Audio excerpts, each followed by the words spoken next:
I hope everybody hears me. The microphone seems to be working. My name is Anwar Majid, and I'm the director of the Center for Global Humanities. And the Center for Global Humanities is a program that involves undergraduate students as well as members of the community. Tonight, I have the great pleasure of presenting to you Robert J. Allison. Is a professor and chair of the Department of History at the University of Suffolk in Boston. And I cannot introduce him without saying something that had the ways he has impacted me. And I'm not being in any way complimentary or unduly flattering here. In 1998, some of you, very few of you in this audience may remember, we had a colleague at the university, Professor Jack Downs, and he came to me and with a book in his hand, and he said, "Anwar, you've got to read this book." And I said, okay, so I got the book, and it was a book called The Crescent Obscured by Robert Allison, and I read it. And I was really literally jumping in my living room. I was so excited reading this book. It's about the early encounters relationship between the United States and the Islamic world. And I've been looking for some kind of scholarship of this nature, and I hadn't found it at that time. And when I read this book, and I eventually ended up reviewing it for a journal, for a Turkish journal, and I remember saying at the conclusion of my review, saying, this book is probably going to take me in an unexpected journey. And sure enough, since you never know how books can influence you, and since 1998, I've been on this journey trying to explore the troubled, exciting, complex relationship between the United States and the world of Islam.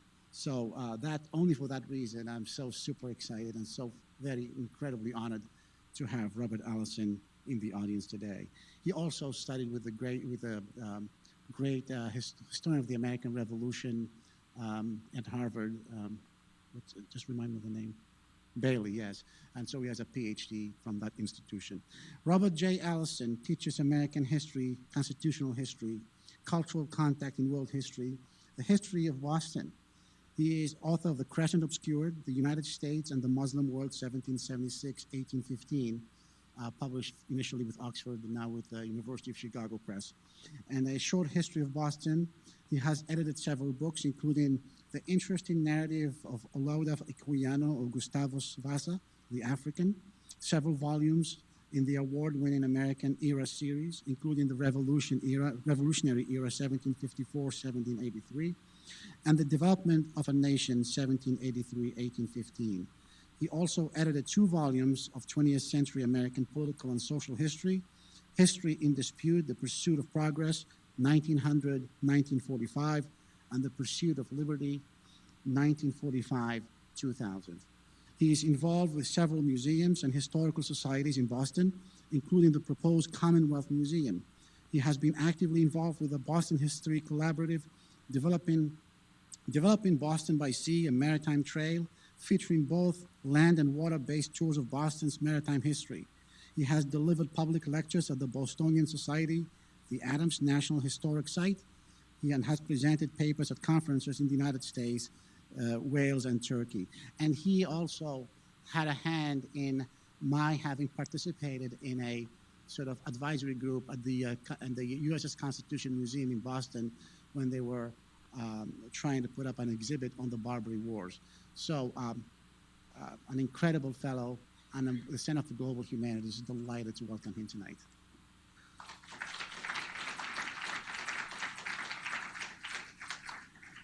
Well, thank you. Thank you, Anwar. What a privilege it is to be here. First, to meet all of you, all the students, the alums, trustees, and others, but also to spend some time with my good friend Anwar Majid. I'll never forget getting a phone message one day from this very excited person saying he had read my book. And if any of you have written a book, you know how exciting it is when someone reads it and then when they call you to tell you about this. An astonishing thing. And it is actually now, it's a slow year when a publisher doesn't contact me to ask if I can review a new manuscript by Anwar Majid. As he said, he's on this continuing journey And I don't know how he does it and still has time to teach and run the Center for Global Humanities, but how fortunate you are to have him with you. He is really a treasure. Is anyone here from Boston? Should find out first. Okay, a couple of people, so I will be careful with what I say, because I'm not originally from Boston. I've lived in Boston longer than I have lived anywhere else, and I know that doesn't make me a native. My kids make fun of my accent periodically when it slips, but I do have a challenge to my students at Suffolk, where I teach, as Anwar said, Boston history. I also teach it in Harvard's Extension School, and my father-in-law thinks it's a riot that I pass myself off as a Boston historian. Do people know where you're really from, he says. If you can tell by my accent where I am from, you'll get an A in the class. And so keep listening. I know I did let it slip to some of the students here. They may be willing to divulge the information for a fee, but that's between us and... So, some of you are from Boston. I know a number of you are reading this great short book about Boston, which I wrote about 8 or 10 years ago, and had to learn a lot in writing it, because, as I said, I'm not originally from Boston, and there's a lot to Boston's history, some of which you probably know, and some things you may not know. Boston, as I see it, looking at the history of Boston, you see a number of times when people attempt to do one thing and wind up doing something else, and a number of opportunities for the whole enterprise to collapse entirely. And in many ways, this is the story of history, that we're never really sure where we are going. That is, if you run into an historian who starts, well, we historians sometimes can tell you what happened. If we ever start telling you what will happen, you should turn and run, because we don't know any more than you do. We can guess, but we will probably be wrong. So Boston, as you probably know, was founded by, who founded Boston? I should ask. The students were telling me this a few minutes ago. Excuse me? The Puritans, thank you. Now, the Puritans, anyone know anything more about Puritans? They're one of these much maligned groups in our history. The 20th century, they really came in for a lot of abuse. H.L. Mencken said that a Puritan is someone who has a sneaking suspicion that someone somewhere is having a good time, and they were determined to put a stop to it.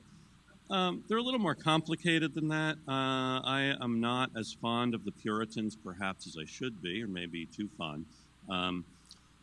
It's a religious movement emerging among the middle class in England in the late 15th, late 16th, early 17th century. And they had an idea of purifying the Church of England. They did not call themselves Puritans, by the way. So if you learn nothing else tonight, now you've learned one thing. I should avoid saying something is interesting just because I find it to be interesting. They didn't call themselves Puritans. They instead saw themselves as trying to turn the Church of England from the path it was on, which they feared was leading it closer to the path of the Church of Rome, which they regarded as the Antichrist, and do away with things like incense, candles, singing, stained glass, the other trapments of worship that they thought were a distraction from the real mission of the church, which should be for you to get your soul right with God. And God would not be pleased if he saw the state of your soul. I'm speaking generically, not you individually, though. If you find the message resonates, you should seek counsel. Now, in the 1620s, the hierarchy of the Church of England began to take notice of this group. The Church of England, as you should know, by the way, I should have asked, is anyone here a Congregationalist? These are the descendants of the Puritans. Is anyone here an Episcopalian? Because they're the descendants of the Church of England. Okay. By the way, Anwar, is it appropriate to ask people this? I'm always unsure if this is... And okay. You're a minister. Okay. A congregational minister? Oh, good. Welcome. I hope I get this right then. Now I know at least there is one soul in peril in the room. So Church of England was a political organization. That is, when the king became the head of the church, as Henry VIII did, he took upon himself the appointment of bishops and other officials. And so today, if you're in England and want to be a bishop, I think it does go through the prime minister. Let me recommend to you Anthony Trollope's 19th century novels on British politics, which involve these various appointments, including that to church hierarchy. There were two colleges in England at the time, Oxford and Cambridge for some reason became the headquarters of the dissenters, the Puritans. Now, in the 1620s, the hierarchy began clamping down on these crazy Puritans and making it tough for them to get by, and so a group began thinking of leaving England, branching out somewhere else. And this group was led by a lawyer named John Winthrop, and Winthrop, a very good lawyer, drew up a charter for the Massachusetts Bay Company under the auspices of the Council for New England. The term New England, by the way, had been given to this area. Anyone know who gave it the name New England? You're the University of New England. Okay, this takes us back further. And if we keep going back further, by about 8 o'clock, we'll be back in the 13th century. Now, there's an earlier English plantation in North America at Jamestown. And one of the leaders at Jamestown was a character named John Smith. And John Smith had been booted out of Jamestown in about 1609 because he thought people should work 6 hours a day instead of bowling and waiting to get rich. And so they kicked poor John Smith out. And on his way back to England, he mapped the coast of this area, the area that juts out from east of the Hudson River. And he was thinking very much in imperial terms or in global terms. To the south, in the Caribbean, and in the mainland of South America and Central America, the Spanish had planted New Spain. To the north, along the St. Lawrence River, the French had planted New France. And shortly thereafter, along the Hudson River, the Dutch would plant the New Netherlands. And Smith saw this area, and he knew what a death trap Virginia was. Terrible climate, especially in the summer. Is anyone from Virginia? Oh, you? Okay, Reverend, you're really... I'm glad you're here.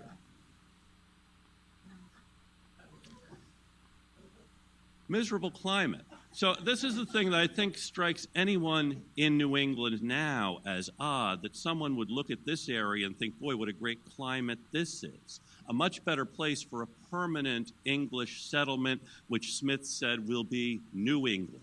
So John Smith gives us the name under which this university happily lives, New England. And this will be a bulwark against New France, New Spain, New Netherlands. Now, actually getting back to New England itself, it's fortunate, I think, for what transpires in the history of Boston, that this area does not have the one great thing that these other colonial ventures did. The Spanish found gold. The French found the fur trade along the St. Lawrence River. The Dutch also would exploit the fur trade. The Virginians ultimately discovered the tobacco. Good tobacco could be grown in Virginia, and that made Virginia prosper. But this area does not have any kind of a commodity like that that can easily be traded. So the folks who came here would have to figure out some other path to survival. That's a little bit in the future. When they left England, they weren't thinking about bodily survival, they were thinking about spiritual survival.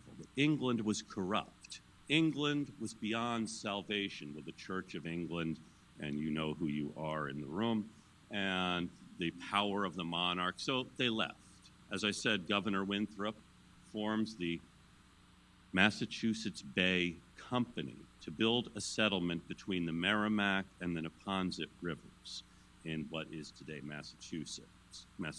Taking the name, actually Smith gives it the name Massachusetts Bay from the Massachusetts people, means people of the Great Hills, the Blue Hills south of what is today the city of Boston. So these were the people who lived along the rivers and along the coast of what is today the greater Boston area. And Winthrop was given a charter to go and trade in Massachusetts Bay. So it's a trading company. And Winthrop was a very shrewd lawyer, and he understood that in 1624, just as Virginia was becoming profitable, the king had taken away its charter. He'd gone to court, said the London Company really had botched the running of this enterprise, and so the king went to court, and sure enough, a judge in England said, yes, you're right, king, and they have to give the charter back. So Winthrop, when he had a charter granted to form the Massachusetts Bay Company, very wisely took the charter with him to New England, so that if the king wanted to get it, he would have to come to Massachusetts and find it. Now, in the summer of 1630, about 1,100 Puritans left Southampton on a small fleet that made its way across the Atlantic to set up a colony in what becomes Boston. At some point, we don't know whether it was before they got aboard the ship or when they were at sea, Governor Winthrop gave them their instructions. He worried what would happen when they reached shore. Would these 1,100 people all scatter and go about their own business? Would they become separate communities? Would they have the same kinds of dissensions and troubles that other communities had? And Winthrop wanted to avoid that fate because he had a strong sense that they were creating something new, a new model for the rest of the world. And so what Winthrop did was read them a sermon. This was the way you would convey a message in the 1620s to a group of Puritans, read a sermon, which he did. And the sermon was called Christian Charity, a New Model Thereof. So this is a new model for everyone of how Christian charity will inform our work in the world. And sermons, I don't know if they still do, Reverend, they begin with a little bit of text. And this one was that God Almighty, in his infinite wisdom, hath created the world so that some will be rich and some poor, some high and eminent in degree, and others meek and in subjection. And it's a fact of life. There are rich people and poor people. Here we're creating a community of rich and poor people, and what will keep them from killing one another? It's a question that still comes up periodically. Yeah. And for Winthrop, it was this idea of Christian charity, also the idea that he frames this community on the earlier model of communities, the model of the church, which according to Christian theology is modeled on the body of Christ. And the body has different parts which all function together as one person. So what Winthrop is trying to do is create this community modeled on the body of Christ, which will be one as one person. Now, his conclusion is worth reflecting on as he's gone through his explanation of Christian charity and of this new community they are forming in this new world. And this is his conclusion. Thus stands the cause between God and us. We are entered into a covenant with him for this work. We have taken out a commission. The Lord hath given us leave to draw our own articles. We have professed to enterprise these and those accounts upon these and those ends. We have hereupon besought him of favor and blessing. Now, if the Lord shall please to hear us and bring us in peace to the place we desire, then hath he ratified this covenant and sealed our commission, and will expect a strict performance of the articles contained in it. Winthrop is a contract lawyer, so God has taken out a contract with the Puritans. He has allowed them to draw up the articles, and if they make it to the New World, then God has upheld his part of the bargain. He will expect the same from them. But if we shall neglect the observation of these articles, which are the ends we have propounded, and dissembling with our God, shall fall to embrace this present world and prosecute our carnal intentions, seeking great things for ourselves and our posterity, the Lord will surely break out in wrath against us and be revenged of such a people and make us know the price of the breach of such a covenant. This is extraordinary. I think Even those of us who are not ministers will understand that prosecuting carnal intentions is probably not something God would want us to do. Is that still okay? And dissembling with our God. Excuse me? Very Old Testament. Yeah, Old Testament. So now the new Congregationalists are for prosecuting carnal intentions? Okay. This is on tape, you know. Okay. Sorry. So that's, at least in the theology with which I grew up, that would be pretty much understood. And I don't know if the young people understand what carnal intentions are, but maybe afterwards, Reverend, you can explain. But then seeking great things for ourselves and our posterity. This will be a sign that we have failed. Not only that we have failed, but that we have broken the covenant. It's extraordinary. If we succeed, that's a sign that we have failed. Now, the only way to avoid this shipwreck and to provide for our posterity is to follow the counsel of Micah, to do justly, to love mercy, to walk humbly with our God. For this end, we must be knit together in this work as one man. We must entertain each other in brotherly affection. We must be willing to abridge ourselves of our superfluities for the supply of others' necessities. We must uphold a familiar commerce together in all meekness, gentleness, patience, and liberality. We must delight in each other, make others' conditions our own, rejoice together, mourn together, labor and suffer together, always having before our eyes our community and our commission in the work, as members of the same body. So shall we keep the unity of the Spirit in the bond of peace. The Lord will be our God and delight to dwell among us as his own people, and will command a blessing upon us in all our ways, so that we shall see much more of his wisdom, power, goodness, and truth than formerly we have been acquainted with. We shall find that the God of Israel is among us when 10 of us shall be able to resist 1,000 of our enemies, when he shall make us a praise and glory, that men shall say of succeeding plantations, the Lord make it like that of New England.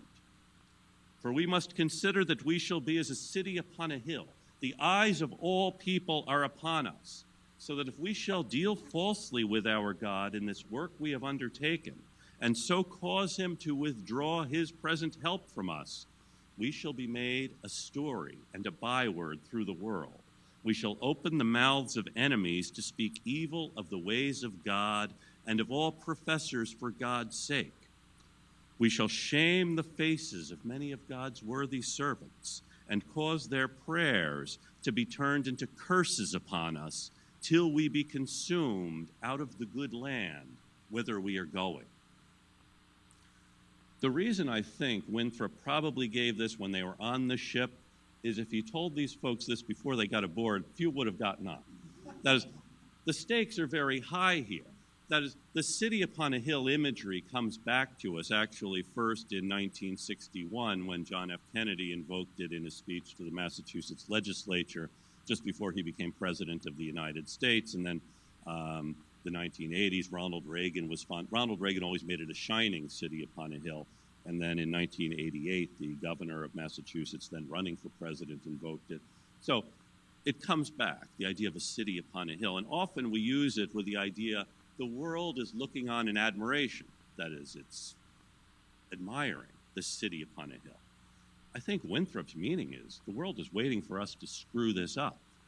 Everyone sees what we're doing. And when we fail, which is inevitable, everyone is going to know it. And it's not just bad for us, it's bad for all professors for God's sake. Very high stakes in this first venture in 1630.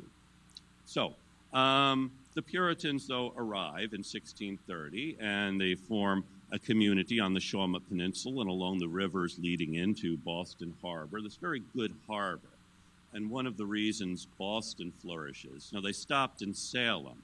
There was a settlement in Salem in the late 1620s and didn't really work out that well. And so they ventured further south to the Boston area, which they settled in 1630. And actually prospered in the 1630s as more Puritans fled England.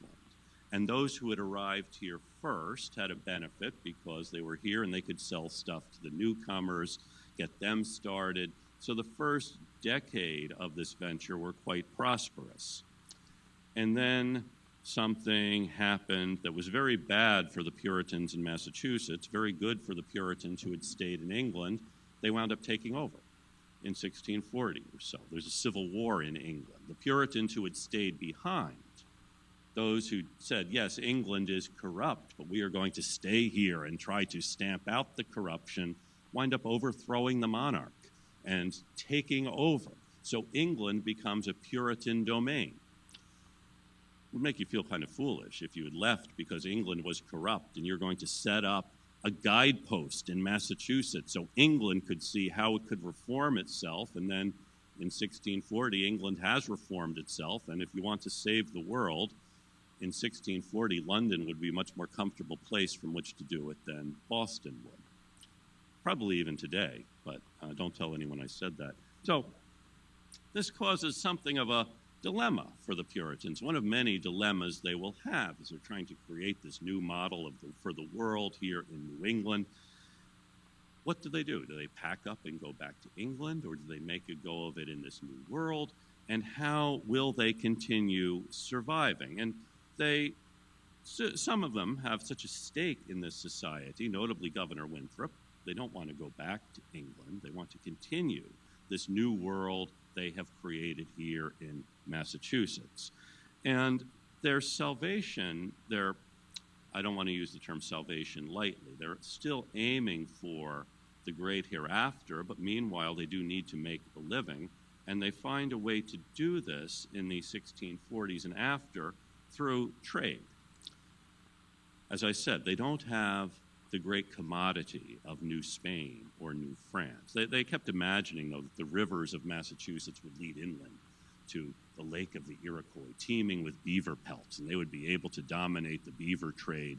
The rivers of New England, of Massachusetts, you probably know, go about 30 miles inland and then join up with one another. I don't know if any of you have, well, skip it. We won't talk about tracing the great headwaters of the Charles River and the Neponset rivers or the Merrimack rivers. Now, they have a number of things going for them in this location, and one is great access to timber. And you can use wood for lots of things. One of the most important things they used it for was to heat their houses. Then they discovered they could build ships with wood, and they could use these ships to cart around the commodities that the other colonies were creating. The tobacco of Virginia, the sugar of the West Indies, the furs of Canada or New France, and they also could use the ships to go offshore and catch codfish. So these two things, timber and codfish, become the basis for the New England economy in the 17th century. So important that in the 18th century, when Massachusetts built its first state house, which is still standing, someone hung in the House of Representatives a wooden codfish. It's a symbol of the importance of the cod to the New England economy.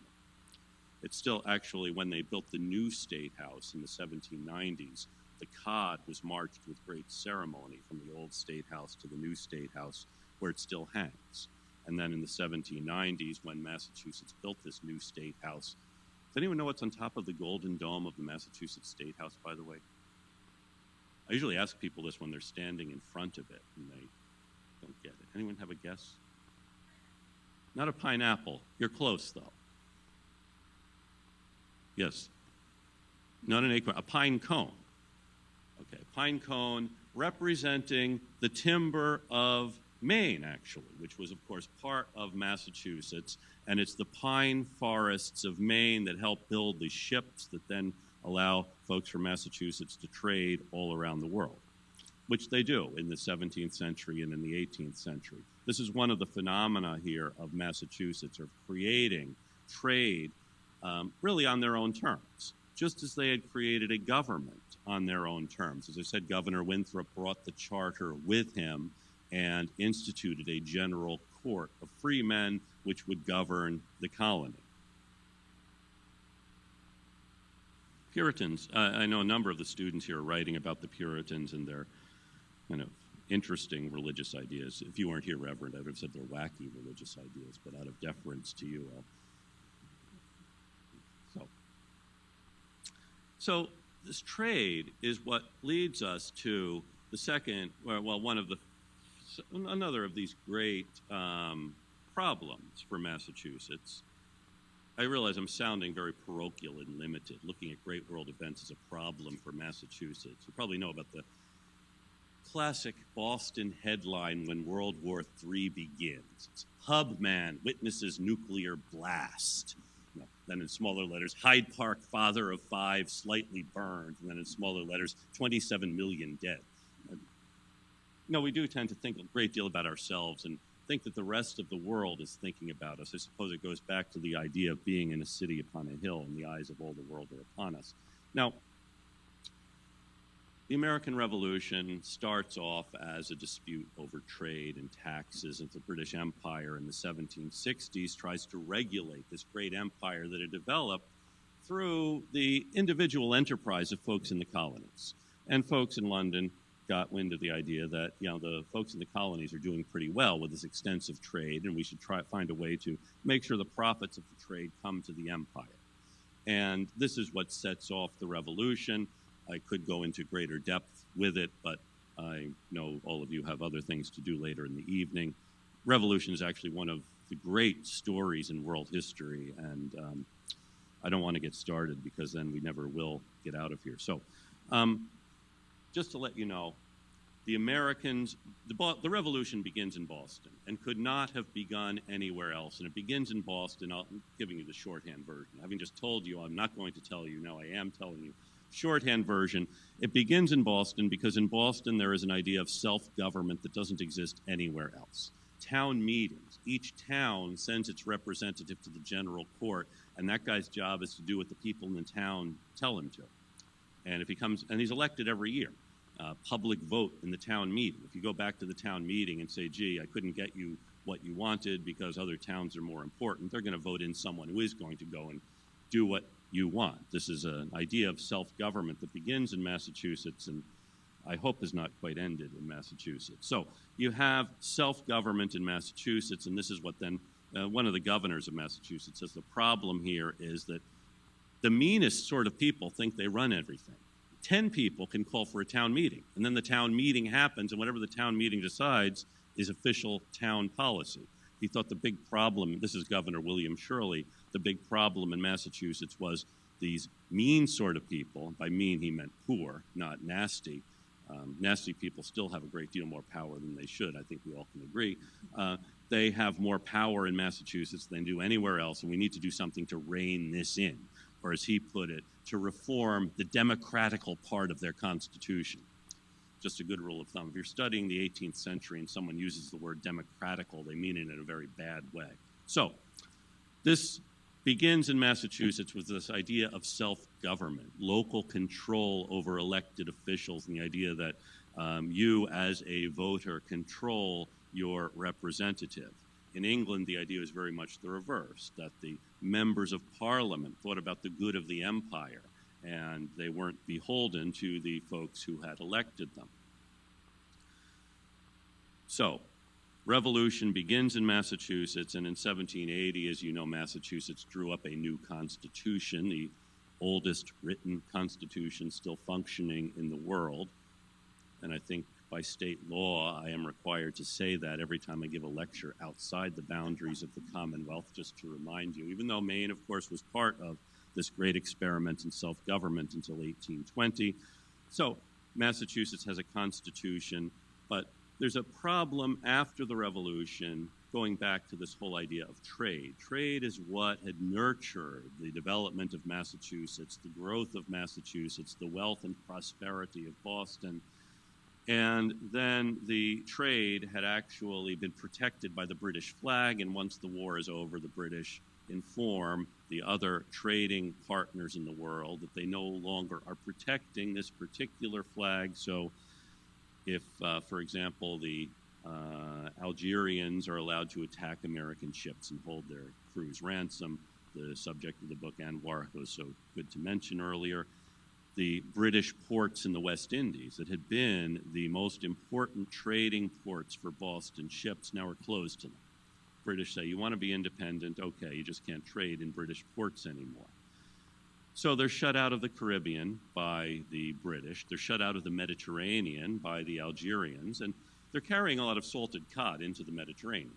As you probably know, the countries on the northern bank of the Mediterranean are tended to be Catholic, and they had an injunction about not eating meat on Fridays. Therefore, there's a great market for codfish, salted codfish, which also had a great market in the West Indies, now shut out from the two biggest markets for it. One of the diplomats from New England said that these Yankee captains would sail into the mouth of hell on a rumor the devil was going to turn Catholic, because they're very venturesome. What happened? They don't sail into the mouth of hell. They do start venturing into the Pacific. And in fact, in the 1780s, a group from Boston got together and pooled their resources and sent a ship to the Pacific Northwest. Actually, one of the ships was called the Columbia. The other was called the Lady Washington. And these two ships reached the Pacific Northwest. And what did they call the river they found in the Pacific Northwest? The Columbia, thank you. And actually, this is why in towns in the Pacific Northwest we find places named Portland and Salem and others that have a familiar ring to us. But their goal wasn't simply to go and trade with the native people in the Pacific Northwest. Their goal was to get otter skins from the Pacific Northwest, take them across the Pacific to China, and trade the otter skins in China for tea or for silver, which they did. So that in 1788, this is 15 years after Bostonians destroyed tea sent by the British East India Company, a Boston ship brings a cargo of tea directly from Guangzhou, which they then called Canton, opening a trade across the Pacific that will make Boston rich, or make Boston prosper in the early part of the Republican era. So much so that in 1793, one of the Indian towns south of Boston that had been known as Punkapog has its name changed to Canton in recognition of this trade with China. And even in the end, to the end of the 19th century, Americans in Canton were called Boston men because these were the only Americans that folks in Guangzhou got to meet, these Boston men. So the Bostonians open up this trade with China that develops or brings tremendous wealth into New England. And then in 1808, as you're probably aware, President Jefferson imposed an embargo on all trade as a way of teaching the European powers a lesson. It doesn't really teach them a lesson. We can talk about the embargo some other night. What it does is shut off all trade. And these guys who had their capital invested in ships no longer can send their ships to China, and so they turn to something else. Actually, they turn to developing a textile industry with the wealth begun in the China trade. And so the textile industry, which develops in New England after about 1815, one of the great phenomena, turning New England into one of the most industrial areas in the world. The Merrimack River Valley, all of these rivers that initially the Puritans had thought would lead inland, if not to the Northwest Passage, at least to the Lake of the Iroquois, don't really lead anywhere. There's this mountain range quite close inland. The rivers of New England actually have a steeper drop than most other rivers in the world, so they're great for generating power. And so the rivers of New England then are turned to generating power to drive textiles. And New England becomes a center of a textile industry. New England becomes a center, but Boston becomes the hub of this. In an interesting way, that even though New England as a whole is prospering, it is Boston as the center of this, or Boston remains this metropolis as the rest of the area is transforming. This is one of the great phenomena of Boston, its staying power. At the time of the Revolution, there was an idea of moving the capital from Boston to some other place. In 1787, Shays rebels, these guys in western southern Mass, and even here, wanted to move the capital someplace closer to the heartland.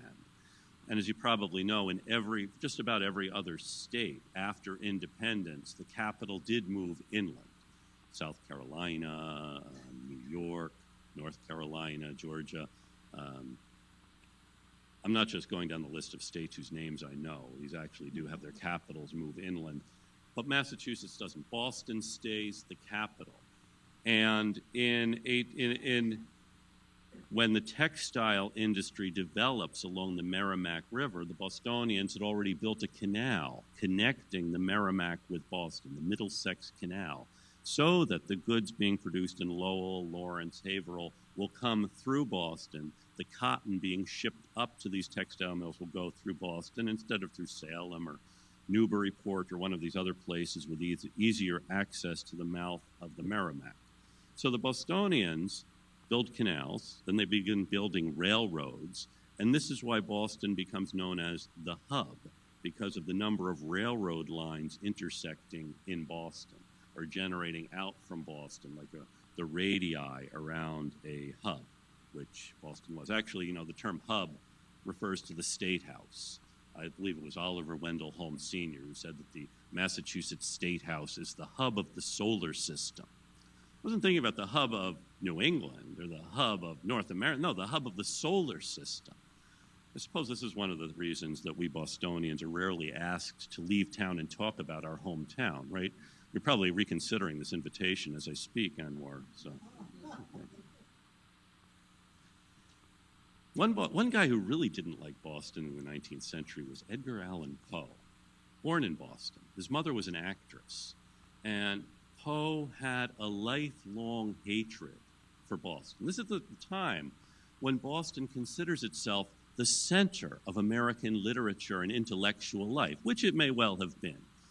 The Athens of America might be kind of an extreme expression, particularly when you realize, those of you who have read the Peloponnesian War, that Sparta won.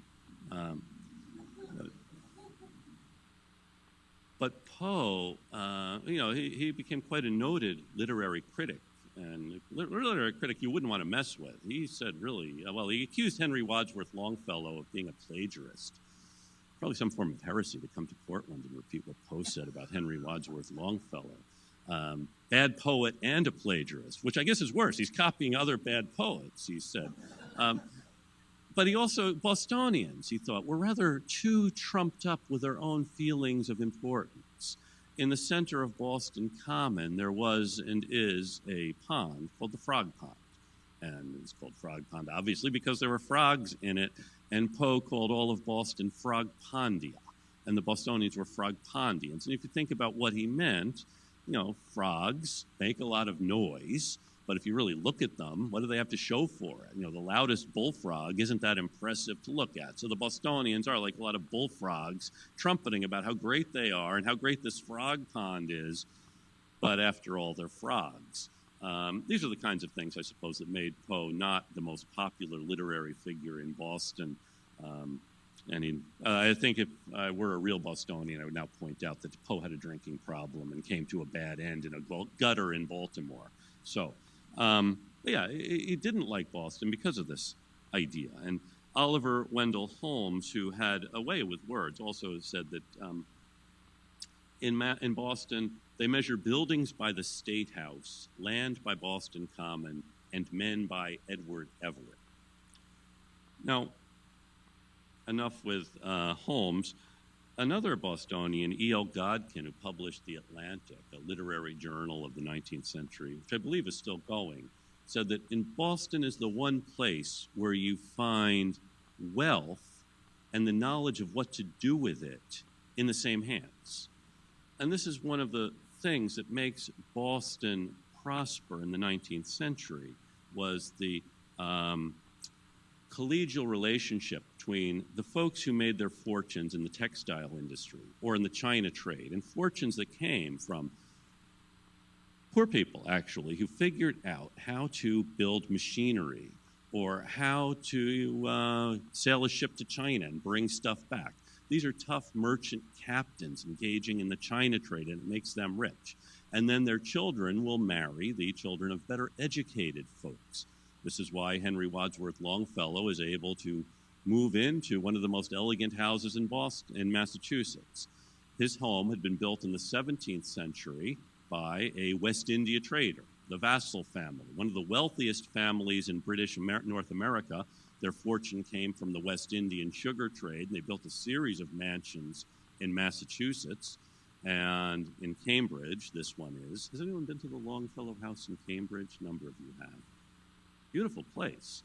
And Longfellow married the daughter of a fellow named Apthorpe, and the Apthorpes were very wealthy from the textile industry, first from trade. And as a wedding present, Fanny Apthorpe's father gave them the Vassall House, which is now known as the Longfellow House. The Vassalls had been, I guess the estate was appropriated by the Commonwealth back in 1775. So an interesting collaboration among the intellectuals like Longfellow and the industrialists, as both each will rely on the other in this period of extraordinary change in Boston. And in the 1880s, it's worth noting, Boston remained a center for innovation. In some ways, it does become kind of stale. One of the great stories of the 1850s is that a fellow came from Nova Scotia to Boston to build clipper ships. Donald Mackay builds the fastest clipper ships ever to sail to get to the Pacific coast. This is at the time of the California Gold Rush. And Mackay builds these great ships that make the trip around Cape Horn in 79 days, an extraordinary feat. Now, this is at a time when other folks are investing in steam power, which becomes the future of navigation. So in some ways, Boston is investing a lot in something that already was obsolete. But then there are other folks coming to Massachusetts, becoming innovators in other ways. So an extraordinary period in the 1870s, you have Alexander Graham Bell in one little apartment in Scully Square inventing the telephone, and in another apartment nearby, Thomas Edison is working on electricity. Edison actually had come to Boston. You know what machine he was working on when he came to Boston? Excuse me? Not the ticker tape machine. He was actually working on a voting machine. And you can see, this is another innovation of Bostonians make. Great strides in counting ballots in this period. Yeah, he had done the ticker tape machine, but then he also develops an electric company. So there are lights in Faneuil Hall installed by Edison in the 1880s. Yeah, politics, a great story in Boston, which I don't know that we have time to talk about tonight, but this is great changes in Boston, as you have still this idea of forming a community out of disparate elements, the rich, the poor, those high and eminent, and others meek and in subjection, forming one community. And we see this through 4 centuries of Boston's history. As different folks have emerged, come into Boston. In the 19th century, tremendous immigration from Ireland, beginning really in the 18 teens and 20s, and then exploding in the 1840s, transforming Boston. And then in the late 19th century, Germans, Jews, and Italians coming into Boston and transforming it further, but all creating the same, working with the same ethic, this ethic of hard work, idea of a community, of looking over your shoulder, as Boston continues to be transformed by the folks who emerge into Boston, coming for one reason or another, and surviving and prospering. I think at this point I will stop, and if you have questions, I will be happy to answer them.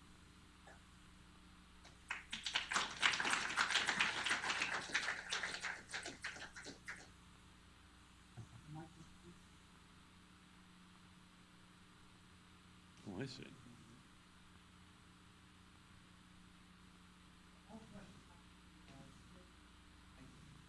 We're recording this. Part of the deposition.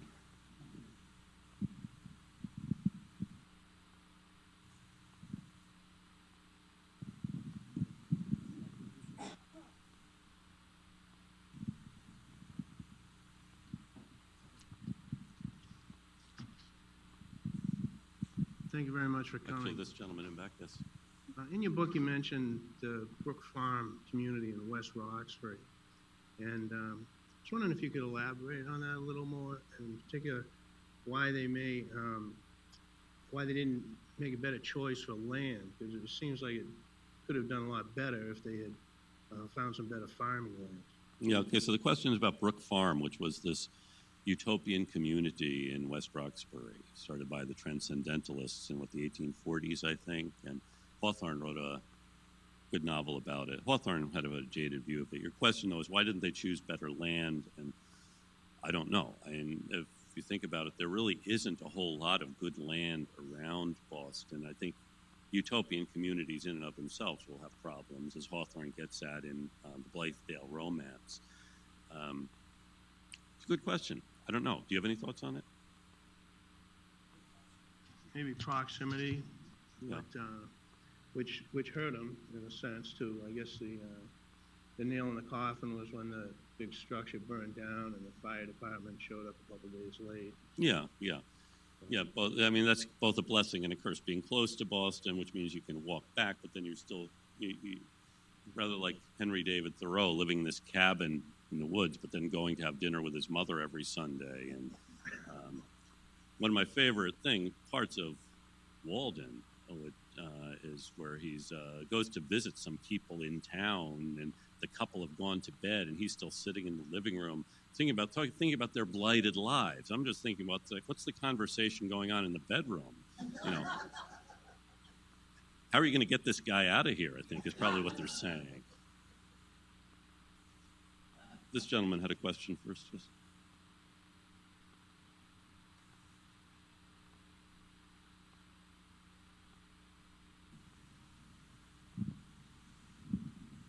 You mentioned at the beginning about Winthrop's idea of coming together as different parts of one body, and whether this ideal, has continued into present-day Boston or into our century with the various ethnic groups that you mentioned at the end of your lecture. Well, how different groups each have sort of claimed their own turf. Whether that's still the case, whether individual or whether communities are still sort of ethnically different from other communities, and whether they do come together as one city, one body. Could you talk about that question a little bit? Yeah, that's a very good question, very interesting question, and very perplexing question. Is Boston? It is too romantic to say, oh, gee, everybody comes together and forms one. As Boston, as you said, was in many ways, communities did form their own enclaves. And it wasn't simply a matter of the North End in the 19th century was Irish, then it became Jewish and Italian. Each block would be different. And the block would be the people from Sligo here, and the people from Derry here, and the people from Donegal here. It wasn't as, oh, gee, we're all Irish. In fact, Irish identity only developed here. The same with being Italian. You didn't come from Italy. You came from a village near Naples, and someone else came from a different village. And it doesn't. Families don't get along, as you may know. That so why do we think people of one ethnicity will? But they can turn then on someone who isn't from that ethnicity. The different neighborhoods did have a certain caste to them, an ethnic caste. So initially, the north slope of Beacon Hill became the black community. Initially, blacks had lived in the North End. When Boston, just to back up a bit, in the 18th century, when Boston was virtually, almost entirely what we would call Yankee, biggest event every year was November 5th, when Pope's Day. And this group from the South End, group of longshoremen, dock workers, and so on, would make an effigy of the Pope. I should tell you, I went to tell my kids in my kids' school about Pope's Day once, St. Bridget's School in South Boston, and the kids got all excited at first when I mentioned Pope's Day, and then when I explained the purpose of it was these people really hated the Pope, and so they made an effigy of the Pope. They would drag it through the streets and go into his taverns demanding to be served, And these guys get really much drunker and drunker. They also like it if you illuminate your windows with, say, you make a cutout of the Pope and the devil, something that says, "I hate the Pope." What do you think, Hillary? Are you going to do this? Okay. So, yeah, so that's good. Because if you don't illuminate your windows, we get to smash them. And now there's a certain demographic, I am told, of young men between the ages of, say, 16 and 30 who find it really fun to go get drunk, smash windows, and Brandon, you have any thoughts on this? I like to look around the audience and see the students have things. Yeah. And then, so you have a North End group with their effigy of the Pope, South End group with their effigy of the Pope. They get together in Dock Square, and what do you think they do? They fight. Yeah, they have a free-for-all. Each group tries to capture the other one's Pope. And if the North End group captures the South End Pope, they have a bonfire in Dock Square. If the South End group captures the North End Pope, they drag it to the Common and have a bonfire there. So fire, I think, was the other thing that the young guys were waiting for. Oh, yeah, a bonfire at the end of this. This is a huge thing. It's entirely Yankee, but the South End group hates the North End group just because they live in a different part of town. This is human nature, I suppose. I don't know, Reverend. Maybe we'll have to talk about this later on. So 19th century, actually beginning really in the, I know someone here is writing about Goodwife Glover, who's writing about Goodwife Glover. Okay, there's an allegation that she was executed for being a witch, but more recently, Tom O'Connor, who is the dean of Boston historians and for many years a professor at Boston College, said actually she was a victim of anti-Catholic prejudice. She could say the Lord's Prayer in Latin, but not in English. She spoke Gaelic. I don't know, what do you think? Victim of anti-Catholic prejudice, or was she a witch? Her husband said she was a witch. Okay. Good question. You know, there's a bar now in the North End called Goody Glover's. Have you been there? Part of your research? Okay. So, so as different ethnic folks of different ethnicities move in, they, either adapt or, I guess adapt or die is kind of one of the truisms of life. What happens with the Irish is they do come to dominate city politics, which is fascinating because they hadn't been able to vote at home, but they see politics becomes the route for advancement. And so really smart guys like John Fitzgerald or Martin LeMasney see a way of making this political system work to their advantage, creating the whole idea of the ward boss. Martin LeMasney hated being called a ward boss, so someone said, "How about if we call you the Mahatma?" And when he found out what a Mahatma was, he really liked that. I had a student from India a few years ago who was really excited first when she found out Boston had Brahmins. And then when she found out it even had a Mahatma, she really came to love Boston all the more. And then, of course, James Michael Curley, who becomes the real genius of politics in Boston. He puts the ward bosses out of business because he makes himself the center of all of this. I know we're getting a far way away from your question about ethnicity and lines. Is it working? Well, yes and no. I mean, Boston has, as other cities do, a lot of problems. It had them in the 20th century. Some are exacerbated by ethnicity. In other ways, ethnicity has been a way of bringing people together. At least you can agree on something. I think the good answer is, I don't know.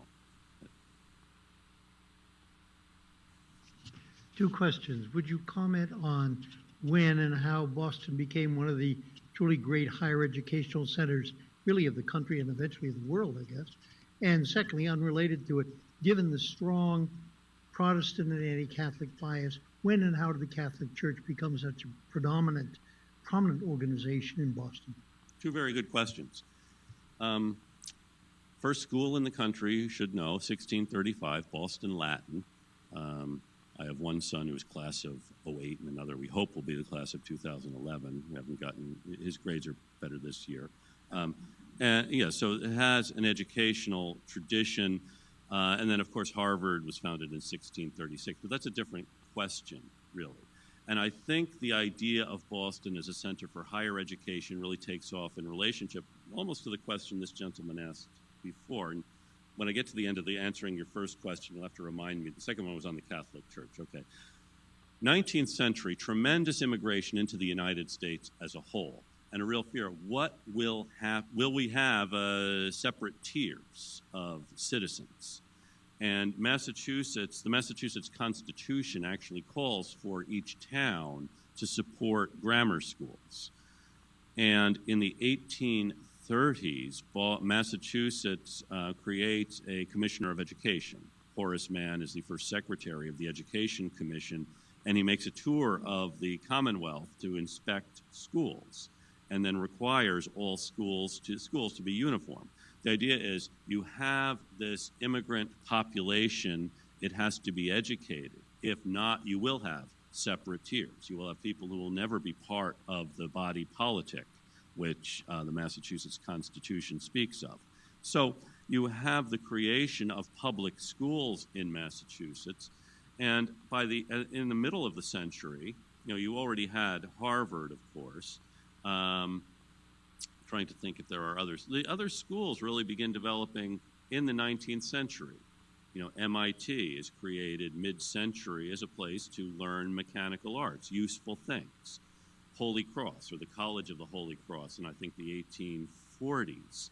Again, higher education so that you don't have people stuck in menial positions. It's a transformation of higher education going on in the 19th century.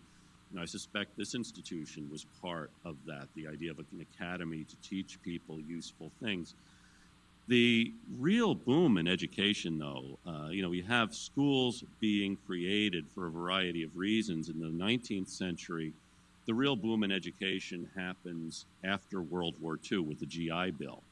As Boston still had been a blue-collar town up until World War II. In fact, the high schools of Boston, aside from the Latin school, which I've mentioned, where you would go to learn Latin, and Latin wasn't what you needed in order to go to college, you have the high schools, which really develop around the turn of the 20th century, train people in useful things. So South Boston High School, the principal major was sheet metal work. Charlestown, I think it was auto mechanics, and Brighton was being an electrician. That is, each school was essentially a trade school. There also was a commerce school if you're going to become a clerk or something. If you're going to go to college, you went to Latin. And it creates it does create a certain degree of segregation in employment. But on the other hand, how many ministers do you need, which is what Harvard turned out. How many do you need, Reverend?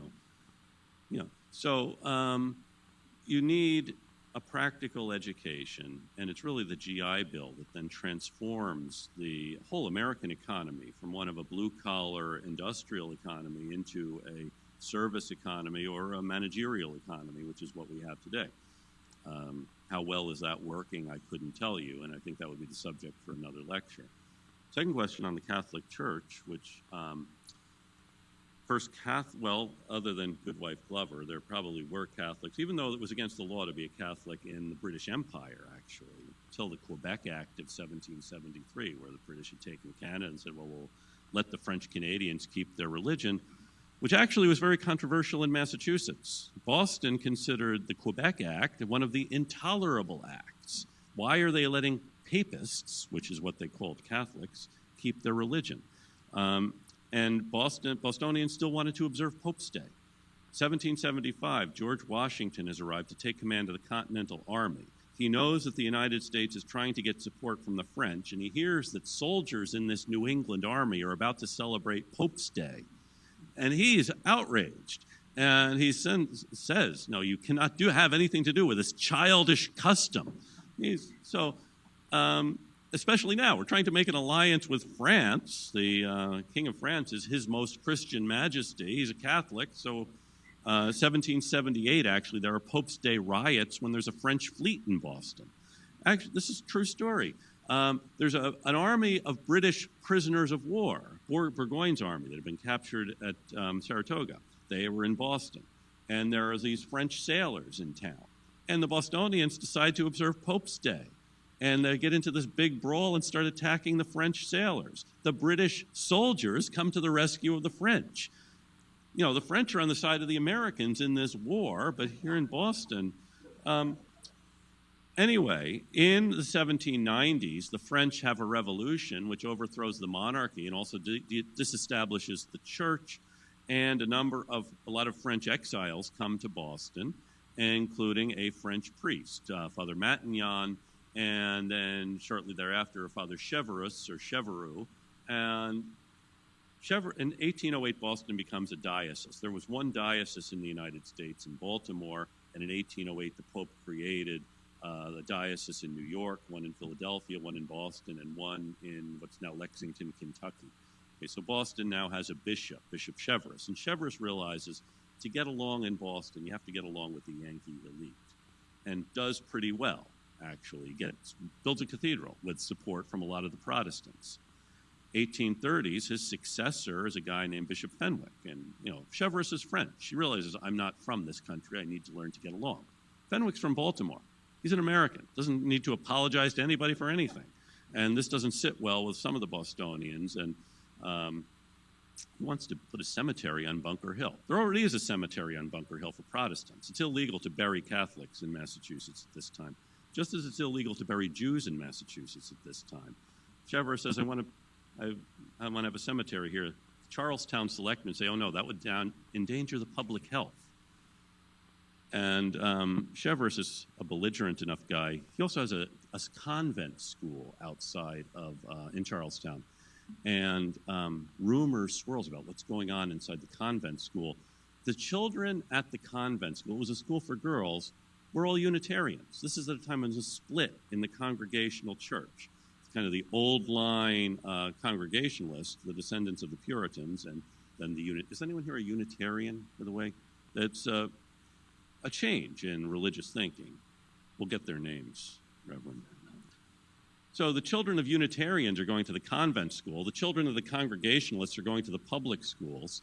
And at the convent school, the girls would learn things like French and science and things they wouldn't learn in the public school because it wasn't important to teach girls things like French and science. I don't know, is that important today? Okay. So a mob from Charlestown goes and burns down the convent school as a way of getting even, showing who's boss. And now, the upper-class Bostonians are outraged at this act of arson. It's this lower class, well, I don't want to use terms like class, but it is. It's a holdover of this anti-Catholicism you mentioned. And it simply is 1850s, there's such a great number of Catholics in Boston. The thing that really changes, though, is the Civil War, where Irish Catholics fight for the Union, seeing the benefit of the Union. And it's really the Civil War that brings Irish Americans, as well as African Americans, into the fold of citizenship. And by the turn of the 20th century, they have come to dominate the city. And you had a number of mayors and political figures who, like Cheverus, thought, well, we should find some accommodation with the powers that be. And then you have someone like James Michael Curley who says, well, wait a minute, we're really running the show here. These are the ones with, well, I could spend all night talking about James Michael Curley if you let me. So we'll leave it at that. It's simply a demographic change, different leadership in the church as well as in politics that leads to this shift. And it's really by the 20th century that, in Dorchester, you would know someone by what parish they were from at one time.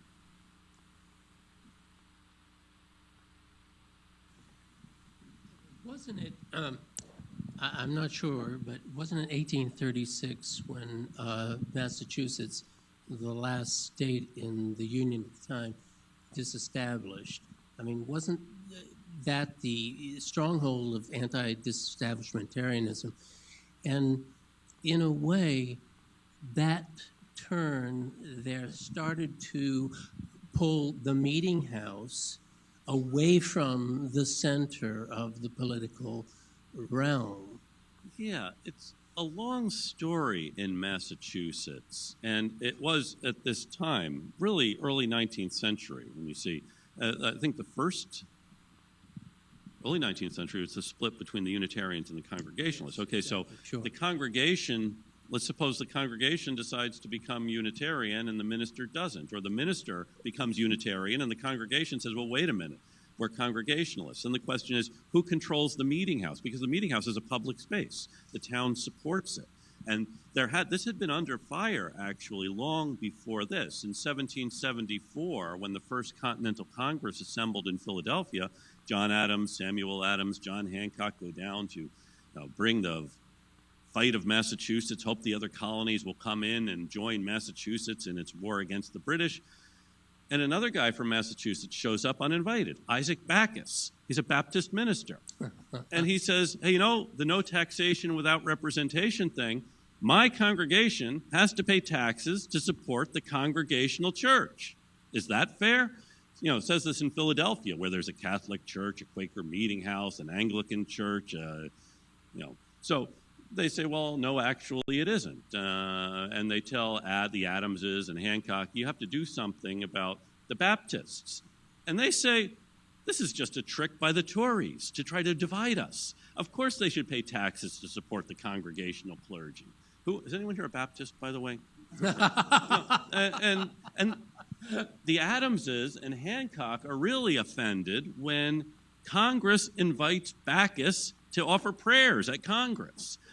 And he says, how come we have to pay taxes to support the Congregational Church? And he says to these guys who say, well, don't you believe in religion? Well, yeah, he does. He's a Baptist minister. He says, well, why don't you pay taxes to support the Church of England? That is, there's an Anglican minister in Boston. Why aren't you paying to support him? So this issue had been raised before, but in an overwhelmingly congregational state, there's not much you can do about it. Of course, in Virginia, the Baptists are able to use their power, say, hey, we'll sit out the war. And the Virginia establishment says, well, we actually need them. So the Virginia establishment comes up with the Virginia Statute for Religious Freedom, really at the instigation of the Baptists. If you value religious freedom, there's a long list of people to thank, beginning, I think, with the Baptists. And we get to the Congregationalists eventually. But then what happens in the early 19th century is a split between the Congregationalists and the Unitarians inside the same denomination. And then the argument about, well, who controls the parish? Well, as you said, is each town going to vote? Well, maybe it's better just to distance the whole structure from it. In 1820, when Massachusetts had first had revised its constitution, John Adams, who's now in his 80s and had written the Constitution in 1780, goes to this convention to try to argue for a disestablishment of the Congregational Church. He loses. Congregationalists don't want this, and it's only with this split with the Unitarians that you have this. The meeting houses stop being the center of the community, being each town is a parish. I don't know if that, yes, sir. The other thing I just wanted along those lines, in that we like to hold on to those doctrines and those documents that established us, and Winthrop's being very, very much the case in Massachusetts. Isn't Hawthorne's novels, don't they sort of, are they commentaries on that whole prospect, the whole issue of what Winthrop saw as what was going to exist in that colony? Oh, definitely. Hawthorne's novels I would recommend, and his short stories too, because they really are about not only what happened, but what's going on in the minds of these people. Whether you're in Salem in the 1690s or whether you're in Boston in the 1770s, it really is a great window into this world. I think we can make the mistake of looking at Hawthorne and reading back and saying, okay, these are historical novels, so this, the Scarlet Letter is historically true about the 1640s, when actually Hawthorne's writing it in the 19th century. That is, he is looking back, and he is thinking back with what he knows in the 19th century about the 17th century, like Young Goodman Brown or The Man of Adamant or these other short stories. I'm a little embarrassed talking about American literature with Professor Majid sitting here. It's probably, but yeah, it is a great commentary on this mindset. Hawthorne really didn't like the Puritans that much. He's fascinated with them, though.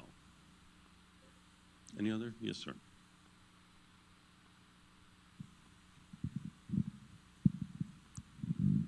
Were there others than Roger Williams who were pushed down the city on the hill? Yeah, others than Roger Williams, yes. Anne Hutchinson being, of course, one of the main ones. Williams had an advantage in that he was an ordained minister. He was one of the great Puritan ministers of the period. He was a celebrity. and they were really excited when he came, and then he started having these other quirky ideas about what the worship should be like. And Anne Hutchinson, of course, is a heretic. The Quakers, you invite this almost. You break from the Church of England because you want each individual has to have a direct relationship with God. So then how can you have any kind of a hierarchy? The Church of England, you have bishops and an archbishop who set policy, just as the Church of Rome has a pope and cardinals and control what you as the individual will know about the faith. But here, everyone's going to be reading the Bible. This is exactly what the Church of Rome said would happen. Everyone reads the Bible. Everyone comes to their own interpretation of things. And you have someone like Anne Hutchinson saying, well, this is how I interpret it, and the way the Reverend Wilson is interpreting it is wrong. And so Anne Hutchinson starts holding meetings in her house, and people come to listen to her because it turns out she's a more exciting preacher than the Reverend Wilson. I don't know how you feel about that, but Reverend Wilson gets pretty sore, and so do the authorities, because, well, what will happen? Is everyone going to start their own church? They say, okay, well, we won't have the hierarchy, but we will still have ordained ministers who have a license to preach. And Hutchinson and Roger Williams think, well, why is that? Similar argument to what the Baptists will have. So one thing that happens, one reason you don't see Boston continuing to push people out is simply because by the end of the 18th century, 17th century, you have much more hospitable places to go if you want to leave England, notably Pennsylvania, which really booms. In 10 years, Pennsylvania has the same population that it had taken Massachusetts about 50 years to get, because it's a much more hospitable place. If you're, in Massachusetts, not only was it against the law to be a Quaker, it was against the law to entertain a Quaker. It was a 5-pound fine for entertaining a Quaker. I don't know if it would be worth it to any of you folks to entertain a Quaker on those terms. If you were a Quaker, the mildest punishment would be have your wrists tied to a wagon, which then would be led through town as the magistrate whipped you.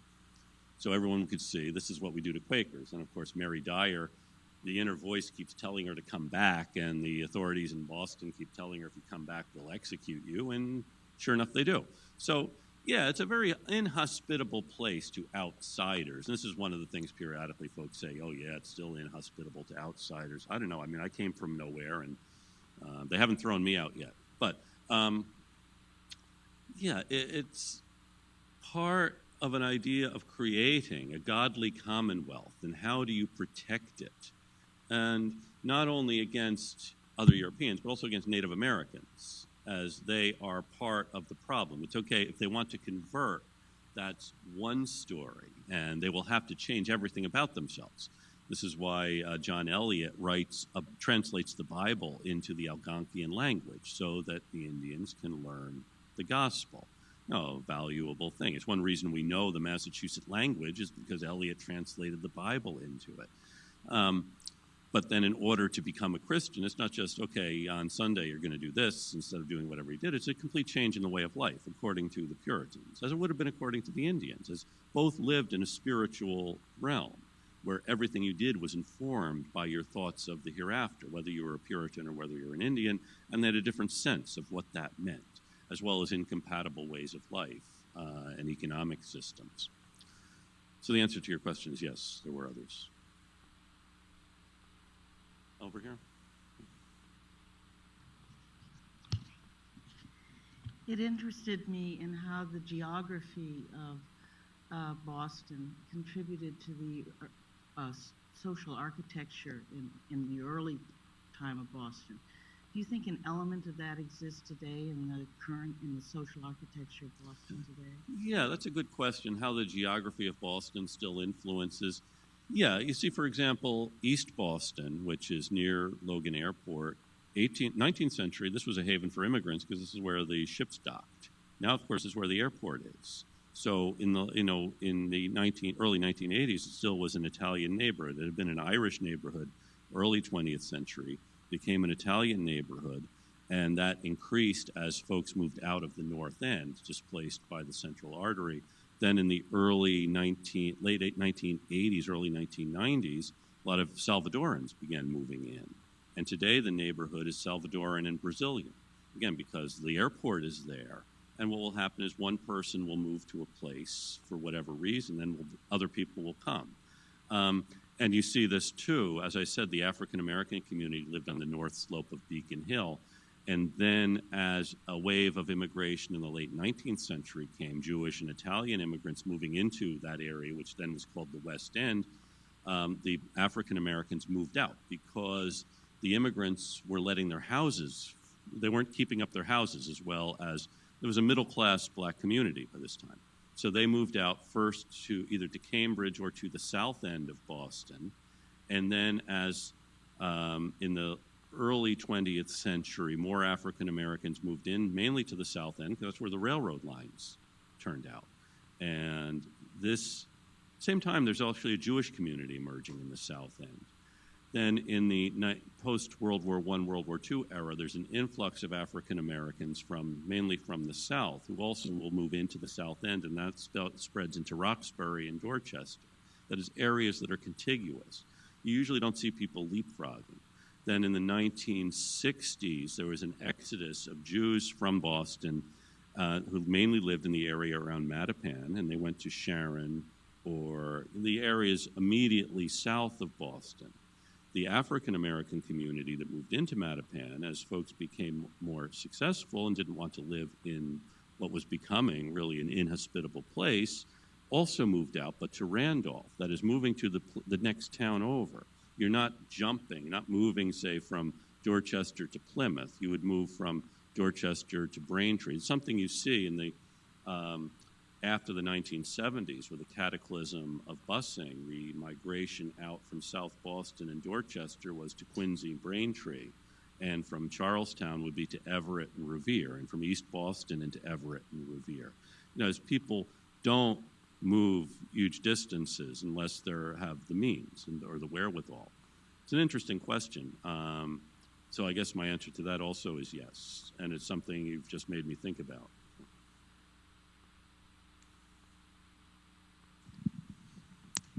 What were some of the factors that led Maine to separate from Massachusetts, more from the Massachusetts side than from our Okay. side?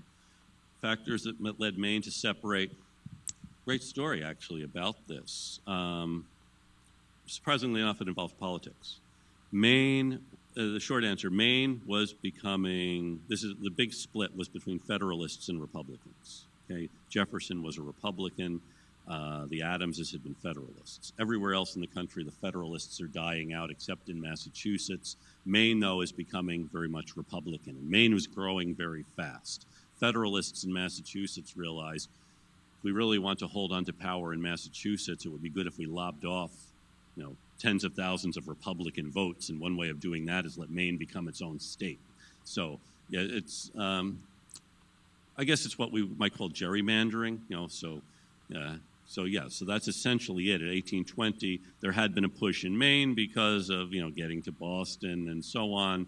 But the real impetus, or why the Massachusetts agrees to it, is to get rid of all these Republican voters. So maybe the Federalists will be able to hold on a little longer in Massachusetts, which they do. Mainly the Federalists become Whigs, ultimately. But that's the short answer, I guess. I should have asked a Mainer what their story is.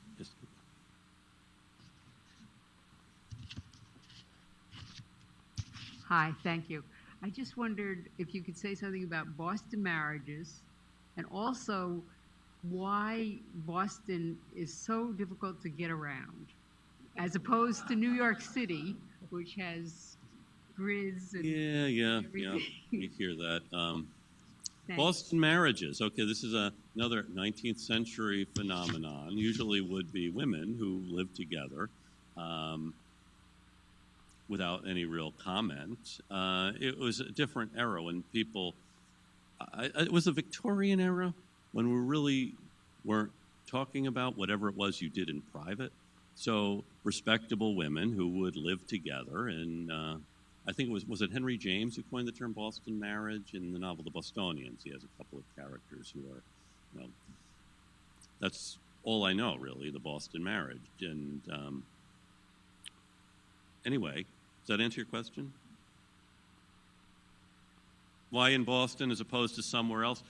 Perhaps it's the whole idea of culture, I think, that it wasn't that unusual for women to be educated in Boston and in this period, so you have educated women first. Secondly, this is the era after the Civil War when there aren't as many men.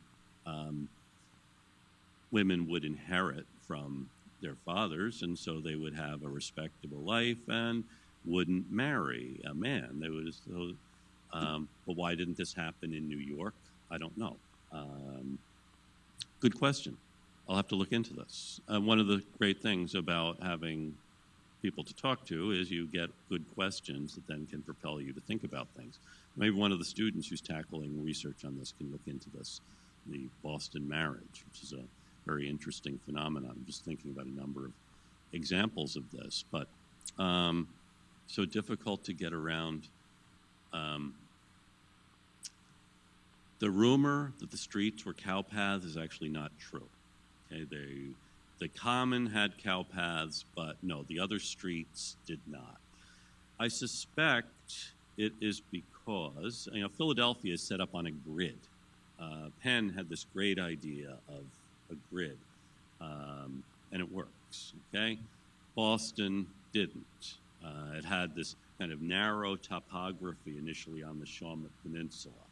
19th century, when they build the Back Bay, they do build long avenues that intersect. South Boston, East Boston also have a grid pattern. But all of these places come together. Roxbury had been an independent farm town, and your purpose when you're laying out roads in the 1600s, 1700s, 1800s isn't necessarily to get from here to there quickly, or putting in places for people to live and other things. Everything is close by. It's probably the topography of Boston that shapes the roads more than anything else. The naming of the roads is something else. I remember hearing a comedian talk about how easy it is to get around. People complain about getting around in New York. All you need to do is count. You're on 33rd Street. You need to go to 71st Street. You turn right. Boston, you have to remember who was born first, Samuel Adams or George Washington. And then, of course, Washington Street itself. The reason it's unique is every street that crosses it changes its name.